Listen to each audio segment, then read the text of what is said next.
Hi there, this is Prague Talk, a podcast from Radio Prague International. My name is Ian Willoughby.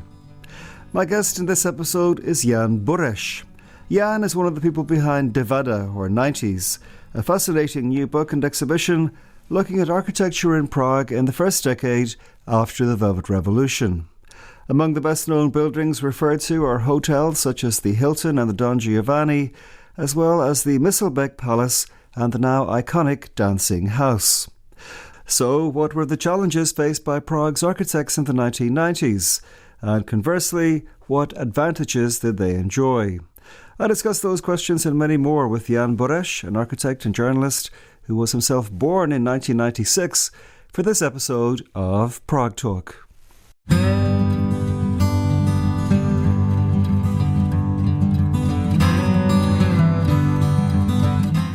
It seems like there's a kind of general negative view of architecture in Prague in the 1990s.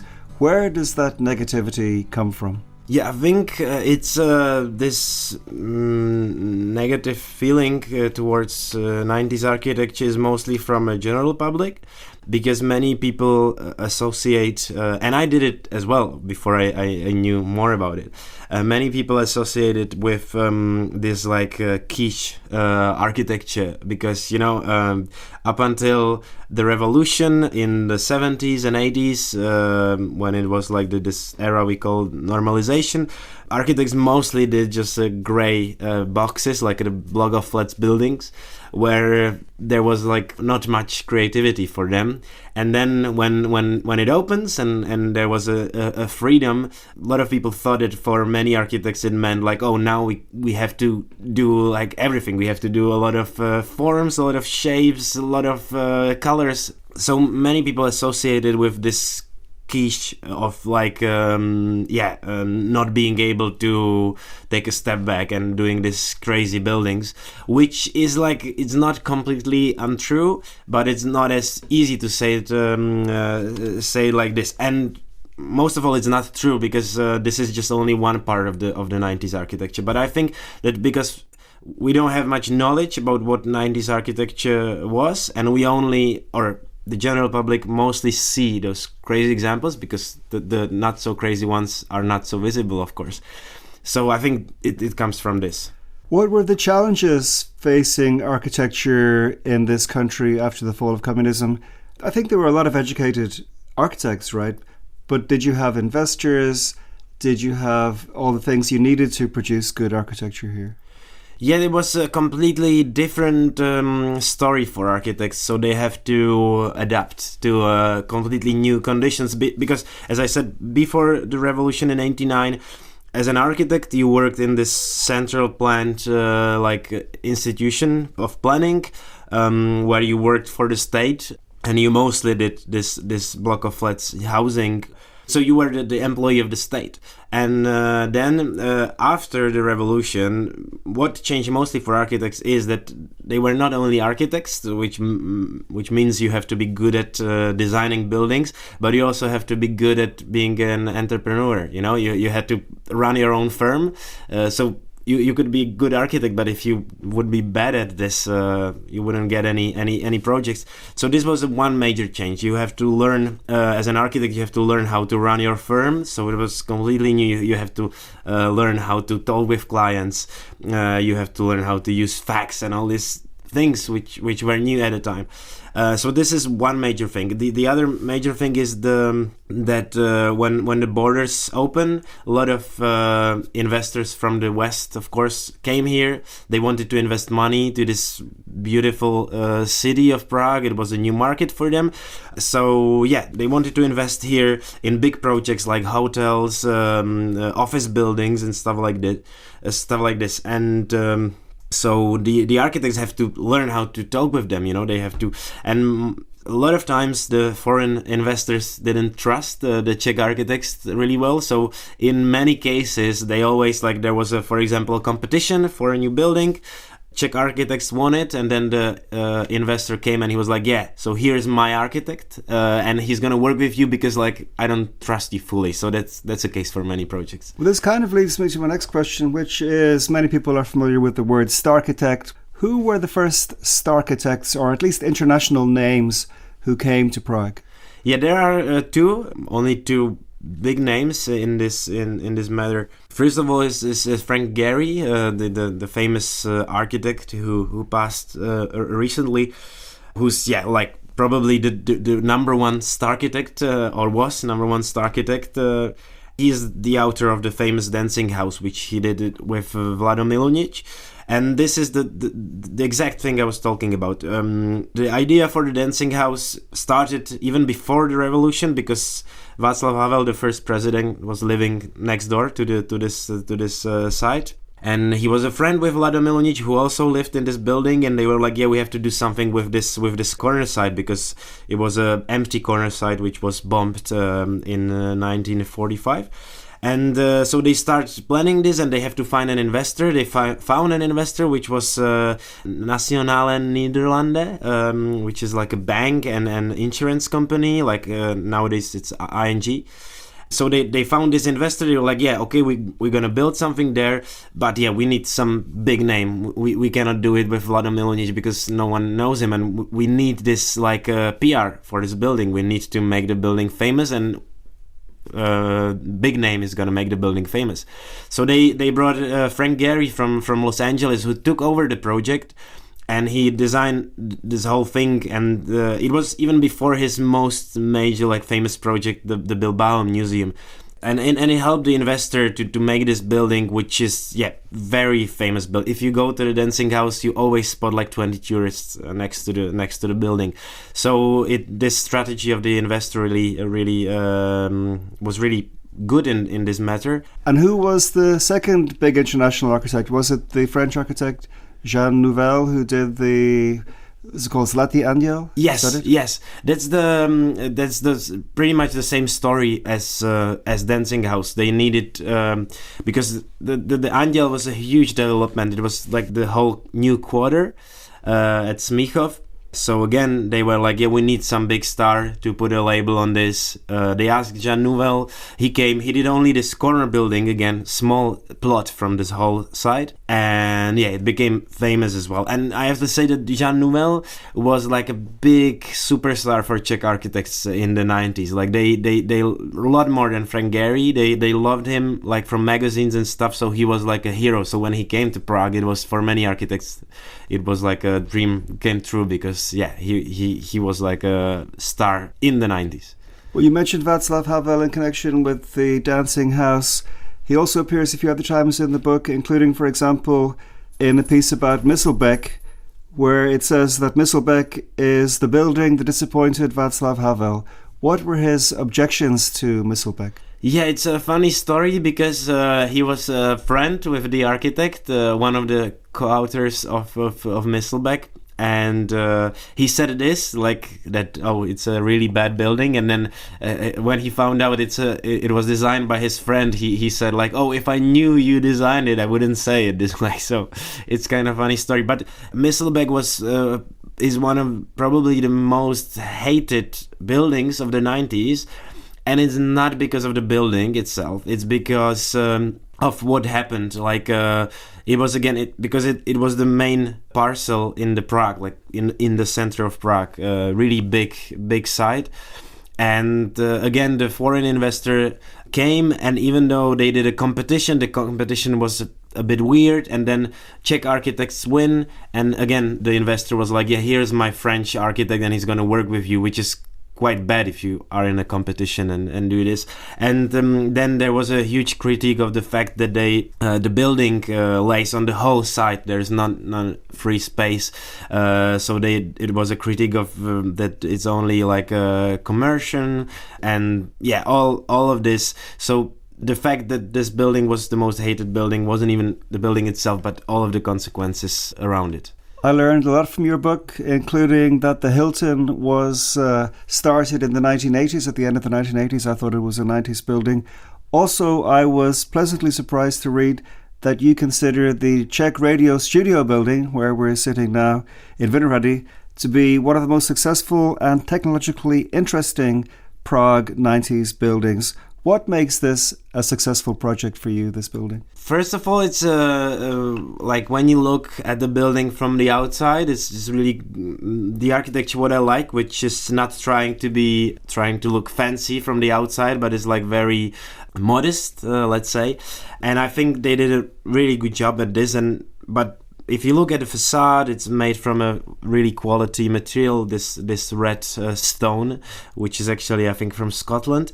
And so that's one thing. But why it's so interesting for me technologically is that the building faced a lot of challenges, because it was a radio where what you need is quiet place. So you have to make the building as quiet as possible. So you have to get rid of all of the vibrations and all of the sounds from the street. And here we are at the building at the moment doing this podcast. So it's we are near the train station. There's a very noisy street, Vinohradska, where you have trams and a lot of cars. And underneath us is like a train tunnel and metro. So there's a lot of vibrations. So the architects have to find a way how to get rid of this. And they found this, like at the time, really new technology, very new for the time, which is like a set of this black springs, which are underneath the whole building, and their job is to kill all the vibrations that are coming from the underground. And it's really nice actually that this technology is visible. So if you go to some parts of these buildings, you can see these springs and you can see that the whole building, from the first floor, is laying on this technological system, which is quite nice to see it actually. Well, I always like to point out the springs to visitors because you can see them by the reception downstairs. For me, what was great about the book was seeing a lot of places that I know, places that I've been. For example, the renovated Langhans Palace, Hotel Josef. What is your favourite of all the buildings in the book? This is a very hard question, and I always choose a different one when somebody asks me.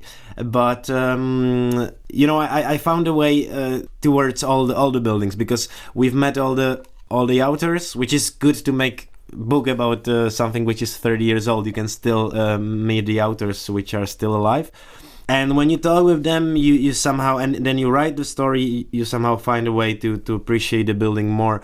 But if I have to pick one thing, I would pick the buildings by Stanislav Fiala.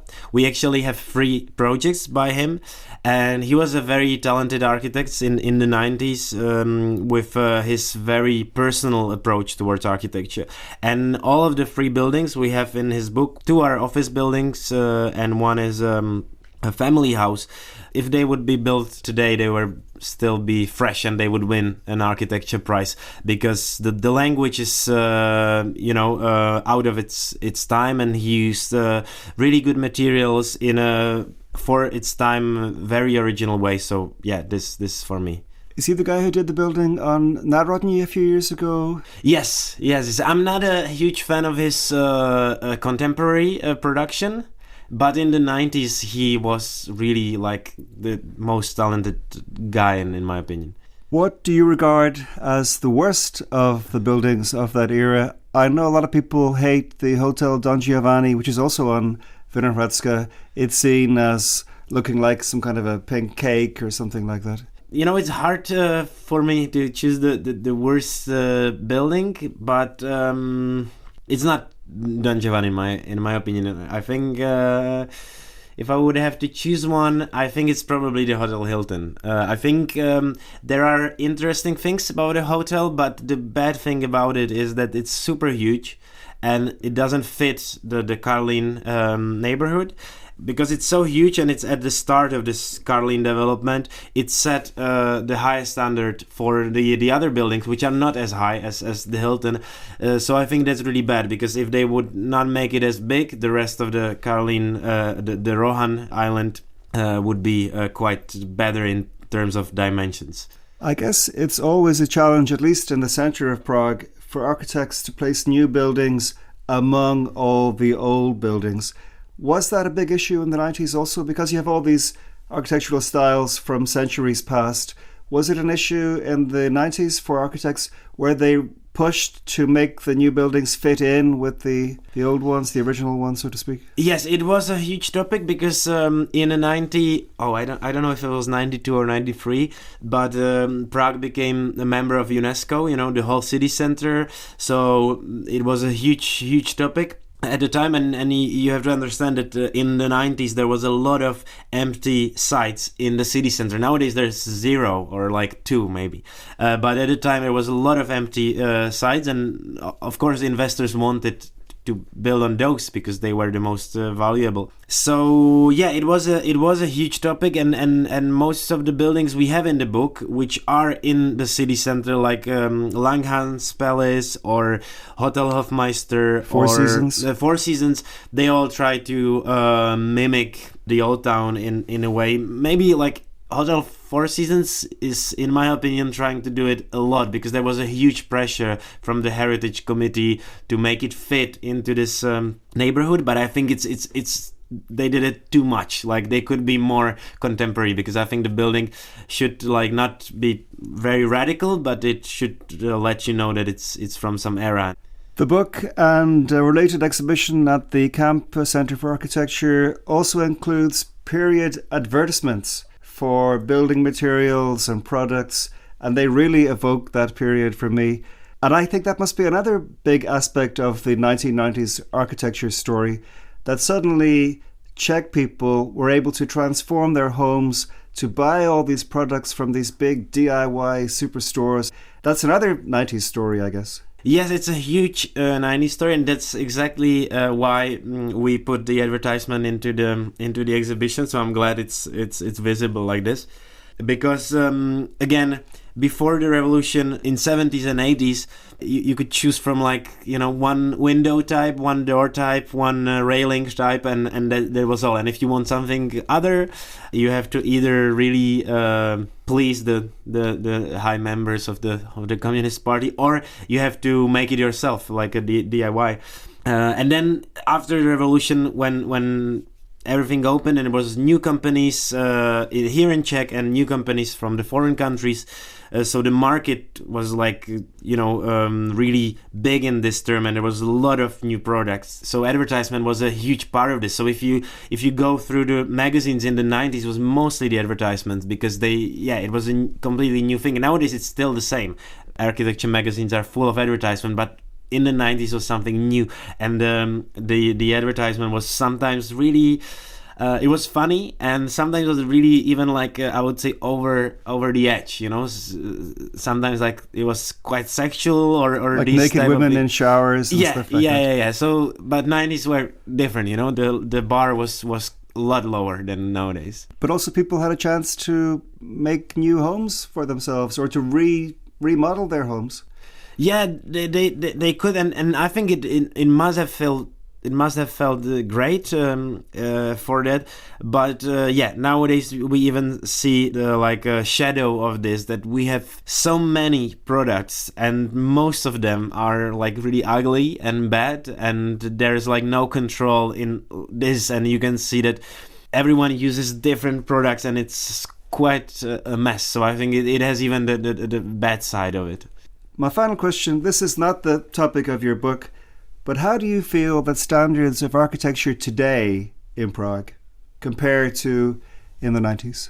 In the 90s, the architecture was much more interesting.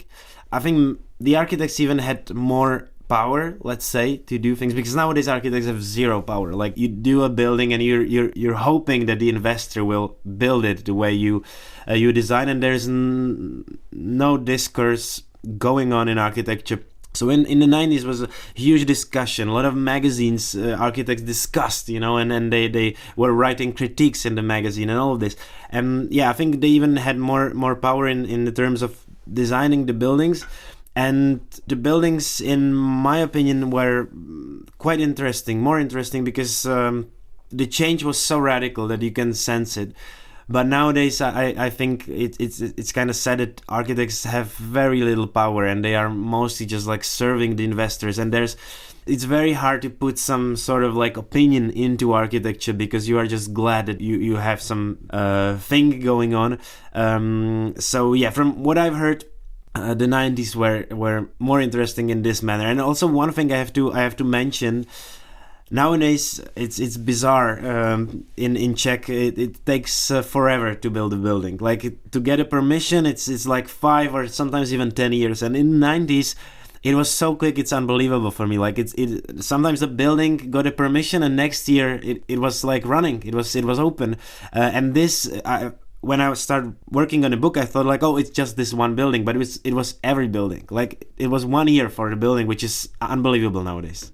So it was a kind of golden era. Yeah, it definitely was. There was a lot of bad things. A lot of things were bad, and nowadays we see the shadow of these decisions in urban planning and in some other areas. But I have to say that many things for architects, I think, were better than nowadays.